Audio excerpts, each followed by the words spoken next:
Cricket நம்ம national game. Hockey is our national game.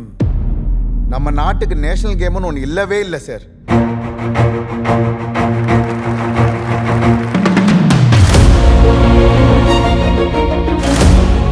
நீ ட்ராக்ல கால் வச்சுட்டனா நீ தான் ஜெயிப்பன்னு தெரியும்.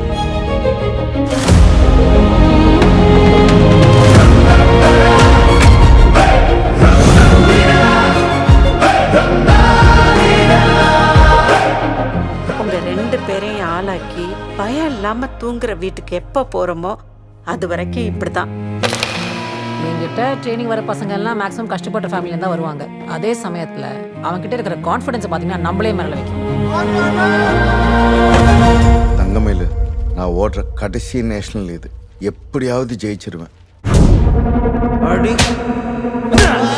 நமக்கான தேவை அங்கீகாரம் வெறும் திறமை இருந்தா மட்டும் கிடைச்சிராது நைனா. Aadhiran Bhanumathi versus state and central government. வேற வழி இல்லாம தான் லாஸ்டா இந்த கோர்ட்டை நம்பி வந்திருக்கேன் மேடம். இப்போ எல்லாம் காசு பணம் இல்லாதவங்க கவர்மெண்ட் மேல ஃபால்ஸ் அலிகேஷன்ஸ் பண்ணி கேஸ் போடுறதே ஒரு கல்ச்சராவும் ஒரு ஜாபாவும் செய்யறாங்க. நீங்க பாக்குற 20 செகண்ட் கிடையாது சார் என் வாழ்க்கை. அதுக்கு பின்னால் என்னோட 29 வருஷம் கஷ்டம் இருக்கு சார். நாங்கெல்லாம் மீட்டுக்கு போன ஈஸியா ஜெயிச்சிரும். ஆனா ஒவ்வொரு மீட்டுக்கு போறதுதான் எங்களுக்கு பெரும் கஷ்டம். நான் ஏதாவது வேலைக்கு போட்டுமா? ஏழைங்க வாழ்றதே பிடிக்காத இந்த நாட்டுல கோர்ட் ஏறி கேள்வி கேட்டா விட்டுருவாங்களா என்ன? நமக்கெல்லாம் விளையாட்டு மடிப்பு சாதாரண விஷயமே இல்ல ஆதி. அதான் நமக்கான விடுதலையே.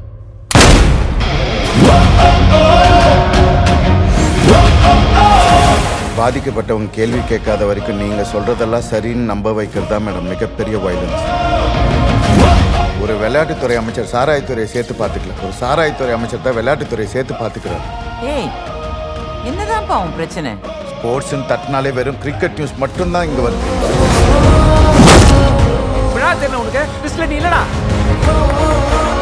நாட்டுக்காக போராடுறவங்களுக்கு மட்டும் இல்ல, விளையாடுறவங்களுக்கும் இந்த நாடு கடமைப்பட்டு.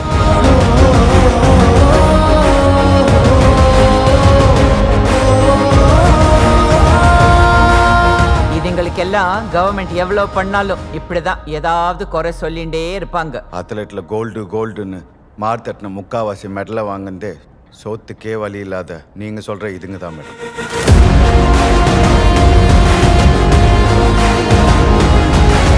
எனக்கு இருக்கிற ஒரே ஆசை உன் தலைமுறையிலேயே உன் வாழ்க்கை மாறிடணும்.